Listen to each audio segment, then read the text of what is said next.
जय श्रीमन नारायण।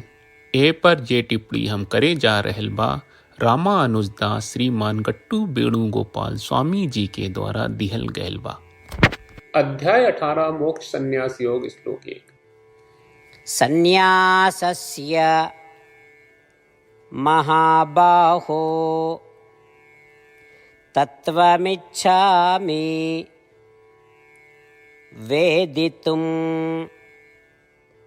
त्यागस्य च हृषीकेश पृथक् केशिनिषूदन। ओम।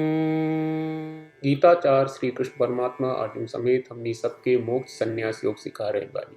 ऊ प्रक्रिया में अर्जुन श्री कृष्ण परमात्मा से पूछ रहल बाड़े कि हे कृष्ण, हम संन्यास और त्याग के असली स्वरूप के समझे के चाहत बानी। हे कृष्ण, हम ई दोनों के अंतर समझत चाहत बानी। हे कृष्ण, का संन्यास या त्याग दो अलग अलग शब्द बा आ ई दोनों एकन जैसन बा? अगर ई अलग अलग बाड़े तो एकर मतलब बताई। ई कह के अर्जुन श्री कृष्ण परमात्मा से संन्यास और त्याग के विषय में बतावे के निहोरा कर रहल बाड़े। अर्जुन के स्थिति पर आके श्री कृष्ण परमात्मा से प्रार्थना करत, संन्यास और त्याग के असली स्वरूप जाने की इच्छा व्यक्त करत, श्रीमन नारायण के प्राप्त के हमनी के जीवन के लक्ष्य बना के और आपन के खाली श्रीमन नारायण के समर्पण करके हमनी के अर्जुन के शब्दन का श्लोक के रूप में यथावत दोहरावे की कोशिश करी जा। संन्यासस्य महाबाहो तत्त्वमिच्छामि वेदितुं त्यागस्य च हृषीकेश पृथक् केशिनिषूदन। श्रीमद् भगवत गीता का पूरा सार श्री कृष्ण परमात्मा ने अध्याय 18वें के श्लोक 65 से 70 में 8 काम करे खातिर दिले बाड़े। श्री कृष्ण कहले, हम ओ लोगन से प्रेम करनी जो लोग इन 8 बातन के मान तारे। हम ओ भक्तन के हर तरह से रक्षा करब। श्री कृष्ण परमात्मा के द्वारा बोलल गईल संपूर्ण भगवत गीता सुनला के बाद अर्जुन कहले, करिष्ये वचनम त्वा, जेके मतलब बा कृष्ण, मैं उही करब जौन आप कही। यही कारण बा श्री कृष्ण अर्जुन के हर तरह के सफलता आ विजय प्रदान करेले। आई परमात्मा के आपन व्रत देई कि हमनी के ये 8 गौ कर्म के पालन करी जा। ई वचन परमात्मा के देवे से बड़न कौनो पूजा तपस्या यज्ञ नहीं। हम 8 प्रण कहब जौन हमनी के करे के चाहिए। आप सब कृपया इन्हन के आपन दिमाग और दिल में सोची।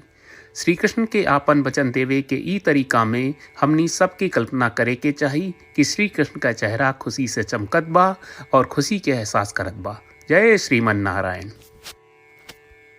यहाँ हमनी के 8 वादा बा।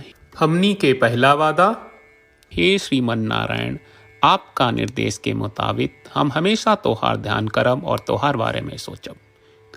हमनी के दूसर वादा, हे श्रीमन नारायण, आपका सलाह का अनुसार हम हमेशा आपका भक्त रहब। हमनी के तीसर वादा, हे श्रीमन नारायण, हम आपन सब काम तोहरा सेवा के रूप में और तोहरा संतुष्टि खातिर करब। हमनी के चौथा वादा, हे श्रीमन नारायण, जैस की आप माने के कहले रहलू, हमरा बहुत विश्वास बा कि हम आपके होई और हम हमेशा आपन दोनों हाथ जोड़ के आपके नमस्कार करब और आपकी पूजा करब। हमनी के पांचवा वादा, हे श्रीमन नारायण, हमरा के तोरा बात माम एकम शरणम ब्रज 1866 याद कहले, जहां आप हमरा के आपन का अर्पित करे का कहा। श्रीमन नारायण, मैं हमेशा तोहरे शरण में रहब। हमनी के छठवां वादा, हे श्रीमन नारायण, हमरा के तोहरा बात माँ सुचहा 1866 याद कहले कि आप हमनी के शोक ना करे का आश्वासन दे रहे बड़े। हम अब और शोक ना करब। हमनी के 7वां वादा, हे श्रीमन नारायण, आपने हमरा खातिर श्रीमद् भगवत गीता के वितरण करके हम सबके कृपा कहले और आशीर्वाद दहले बा। हम वादा करत बानी कि रोजाना कम से कम 1 श्लोक पढ़ब या सुनब। हमनी के 8वां वादा, हे श्रीमन नारायण, आप गीता के पूरा मानवता तक ले गयलू।